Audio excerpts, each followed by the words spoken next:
Hi everyone, welcome back to the channel. So today we're diving into one of the biggest dramas that has been making headlines in Nigeria, the very dark man issue versus Bobrisky. Now, this controversy has brought up major allegations against not just Bobrisky, but also the Nigerian Correctional Service, NCoS, and the Economic and Financial Crimes Commission, EFCC. So in this video, I'll break down the key issues and we'll also look at the sincerity of the authorities in handling the allegations so far because that's my major concern. So let's get right into it.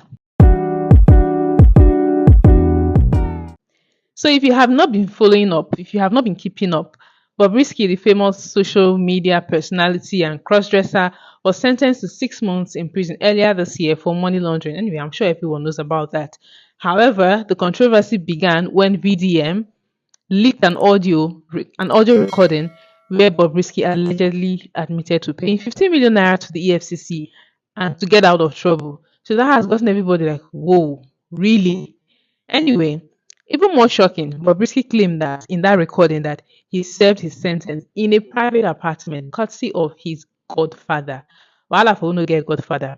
Well, the biggest issue here is the allegation that Bobrisky paid off the EFCC to drop the charges, actually the money laundering charges against him.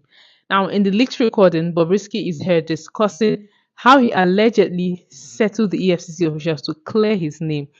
Now, this claim, if true, would be a massive breach of the public's trust in Nigeria's anti-corruption agencies. We're already questioning their ability with the way they handle things. We're already, we are looking at them with one kind of eyes. So this is now it's going to be another reason to question their, another reason to question them and what they do. But here's where things get more complicated.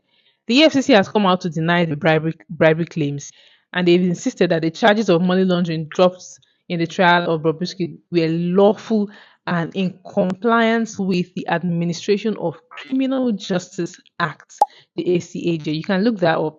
So now, who's telling the truth here? Let's think critically about EFCC's denial. Can we actually trust their claim? Especially surrounding the weight of the allegations and the public scrutiny surrounding Bobrisky, can we really trust what they have said so far? Now, the question isn't just whether Bobrisky paid a bribe, but whether the EFCC is genuinely transparent in handling such high profile cases. Now, did Bobrisky really serve time in prison? The next we're going to look at is the Nigerian Correctional Service. Let's see what's up. Now, the leaked audio, like many of us who have heard it, the leaked audio claimed that Bobrisky never actually served his prison sentence, but rather stayed in a private apartment arranged by his powerful godfather. Now, this accusation is not only damaging to Bobrisky's case, but also to the Nigerian Correctional Service, which is tasked with ensuring that sentences are carried out properly. So it's already damaging to their reputation. Although the Minister of Interior, Olubumi Tunjojo, has ordered an investigation into the allegations, but as some NCS officials during a hearing at the House of Representatives, they've denied these claims. They've actually said that Bobrisky did actually serve his time in prison. Now, according to them, he was given an appropriate cell where he was kept. Appropriate cell, according to what I read, he was given an appropriate cell because he had certain features. Okay, even though he identified as male, but he had certain features. This is what they actually wrote in their statement in the write-up I saw. But there's a huge red flag here. The suspension of one of the NCOS officers involved, Michael Anugwa, who initially denied his suspension during the hearing.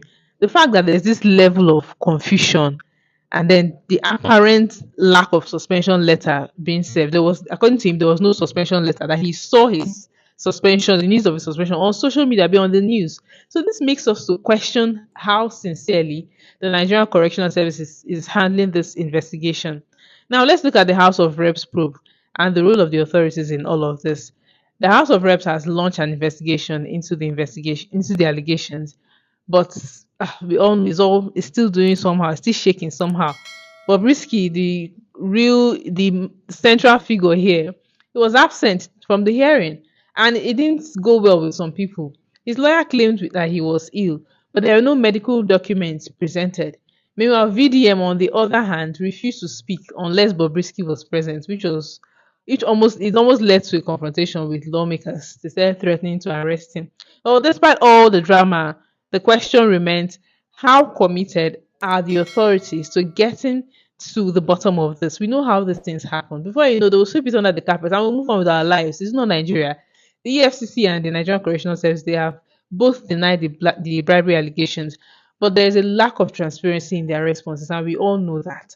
Why was there so much confusion about the suspension of the NCoS official? So you mean that you suspend someone from office and the person you suspended will not know that he was suspended? No suspension letter, nothing.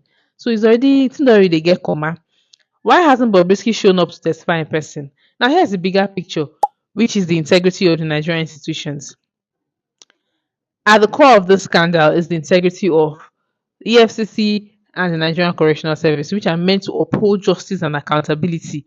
Now, if they are involved in corruption or even perceived to be, already it has shaken public confidence. The Nigerians will no longer trust these institutions.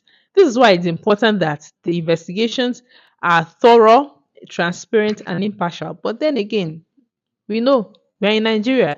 How transparent are these allegations going to be? The investigation is going to be rather. Now there are more questions anyway. This is just me asking, like thinking out loud. Is this just a power play or genuine justice that VDM is looking for? Is there more to this than we are seeing? Is Bobrisky a pawn in a larger game, or is VDM just using this controversy for clout? Either way, we need to ask ourselves whether this investigation is being handled fairly or if we're just watching another spectacle without any real accountability, which will not be surprising.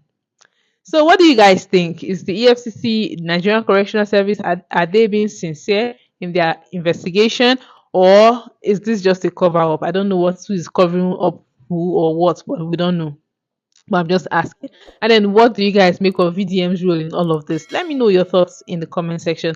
And don't forget to like this video, subscribe to the channel, and hit the notification bell for more deep dives into trending news and controversies. Thanks for watching. I'll see you in my next video. Bye.